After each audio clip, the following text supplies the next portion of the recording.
இந்த வீடியோவில் பொது தமிழில் இலக்கியம் பகுதியிலிருந்து சிலப்பதிகாரமும் மணிமேகலை அது தொடர்பான செய்திகள் தான் பார்க்க போகிறோம். சிலப்பதிகாரம் நூற்குறிப்பு சிலம்பு + அதிகாரம் = சிலப்பதிகாரம். கண்ணகியின் சிலம்பால் விளைந்த கதையை முதன்மையாக கொண்டது ஆதலால் சிலப்பதிகாரம் ஆயிற்று.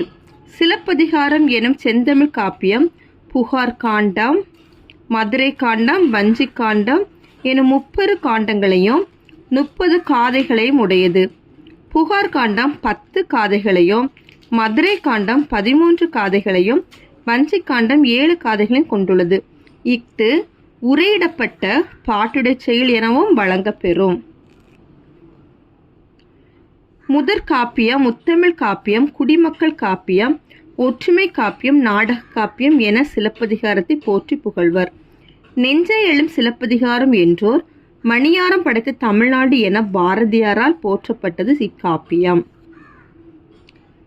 சிலப்பதிகாரம், மணிமேகலை, சீவக சிந்தாமணி, வளையாபதி, குண்டலகேசி ஆகியன தமிழில் உள்ள 5 பெருங்காப்பியங்கள். இவற்றுள் முதன்மையானது என்னதுன்னா சிலப்பதிகாரம். காலத்தாலும் கலை தொடர்பாலும் பாவகையாலும் ஒன்றுபட்ட சிலப்பதிகாரத்தையும் மணிமேகலையும் இரட்டை காப்பியம் என வழங்குவர். இசை நாடகமே சிலப்பதிகார கதையின் உருவம். நூல் எழுந்த வரலாறு. சேரன் செங்குட்டுவன் சீத்தலை சாத்தனாரோடும் இளங்கோவடிகளோடும் மலைவளம் காண சென்றான். அங்கிருந்த மலைவாழ் மக்கள் வேங்கை மரத்தின் கீழ் ஒரு பெண் தெய்வத்தை பார்த்தோம் என்று கூற, உடனிருந்த பெரும் புலவர் சாத்தனார் அப்பெண்ணின் வரலாற்றை யான் அறிவேன் என்று கோவலன் கண்ணகி வரலாற்றை சுருக்கமாக கூறினார்.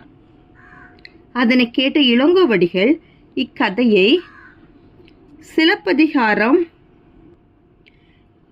என்னும் பெயரால் யாம் இயற்றுவோம் என்று கூறினார். சாத்தனாரும் அடிகள் நீரே அருளுக என்றார். இவ்வாறு சிலப்பதிகாரம் உருவாயிற்று.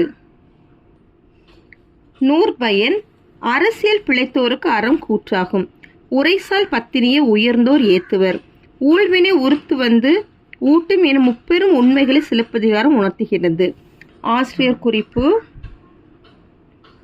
இளங்கோவடிகள் சேர மரபினர். இளங்கோவடிகளின் தந்தை இமயவரம்பன் நெடுஞ்சேரலாதன், தாய் நற்சோனை. இவர் தம் தமையன் சேரன் செங்குட்டுவன். இளையவரான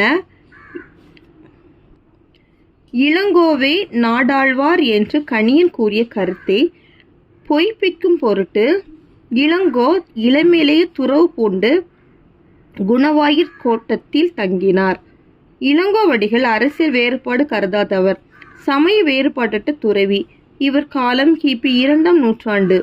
இளங்கோவடிகளின் சிறப்புணர்ந்த பாரதியார் யாம் அறிந்த புலவரிலே கம்பனை போல், வள்ளுவனை போல், இளங்கோவை போல் பூமிதனில் யாங்கனுமே பிறந்ததில்லை, உண்மை வெறும் புகழ்ச்சியில்லை என புகழ்கிறார். அவ்வளவுதான் சிலப்பதிகாரத்தை பற்றி. அடுத்தது மணிமேகலை. நூற்குறிப்பு: இந்நூல் 50 காப்பியங்களில் ஒன்றாகும்.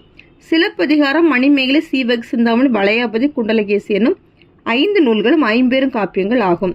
சிலப்பதிகாரமும் மணிமேகலையும் வெவ்வேறு நூல்களாயினும் ஒரே கதை தொடர்புடையனவாகும். எனவே இவை இரட்டை காப்பியங்கள் எனப்படும். கோவலனுக்கும் மாதவிக்கும் பிறந்தவள் மணிமேகலை. அவளது துறவு வாழ்க்கையை கூறும் நூல் மணிமேகலை என பெயர் பெற்றது. இந்நூலுக்கு மணிமேகலை துறவு எனும் வேறு பெயரும் உண்டு. இந்நூல்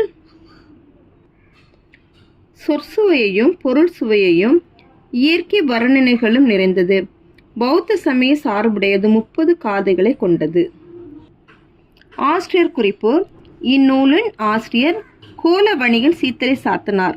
சாத்தன் என்பது இவரது இயற்பெயர். இவர் திருச்சிராப்பள்ளியை சார்ந்த சீத்தலை எனும் ஊரில் பிறந்தார். மதுரையில் வாழ்ந்தார். கூல வாணிகம் புரிந்தார். இக்காரணங்களினால் இவர் மதுரை கூலவாணிகன் சீத்தலை சாத்தனார் என்று வழங்க பெற்றார். இளங்கோவடிகளும் இவரும் சம காலத்தவர் ஆவர். இவர் கடைச்சங்க புலவர்களில் ஒருவர். தண்டமிழ் ஆசான் சாத்தான் நன்னூர் புலவன் என்று இளங்கோவடிகள் சாத்தனாரை புகழ்ந்து பாடியுள்ளார். காலம் கிபி 2ஆம் நூற்றாண்டு என்பர்.